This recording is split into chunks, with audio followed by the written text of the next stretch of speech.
पाहत आहोत जनकार्य न्यूज, जनतेच्या न्याय हक्कासाठी लढणारं एकमेव न्यूज चॅनल जनकार्य न्यूज। देशातील सर्वात मोठे ॲग्रिकल्चरल कन्व्हेन्शन सेंटर नागपुरात मुख्यमंत्री देवेंद्र फडणवीस यांनी केली पाहणी। अत्याधुनिक सुविधांनी सुसज्ज असे देशातील सर्वात मोठे international agricultural convention and exhibition centre नागपुरातील दाभा परिसरात उभारले जात असून मुख्यमंत्री देवेंद्र फडणवीस यांनी आज या कामाची पाहणी करून कामाच्या प्रगतीबद्दल समाधान व्यक्त केले।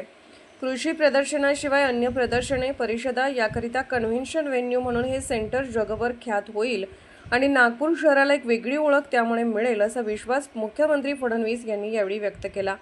दाभा गावालगत पंजाबराव देशमुख कृषी विद्यापीठाच्या 21.7 हेक्टर जागेत राज्य सरकारतर्फे हे सेंटर उभारले जात आहे। विमानतळ, रेल्वे स्थानक यापासून अगदीच कमी अंतरावर हे सेंटर आहे।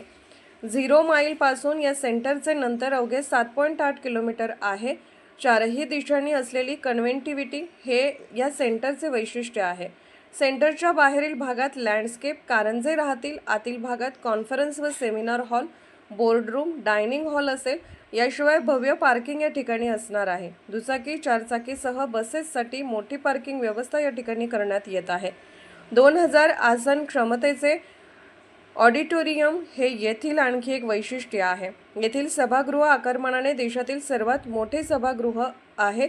अग्निसुरक्षेच्या सर्व अत्याधुनिक उपाययोजना या ठिकाणी करण्यात येत आहेत।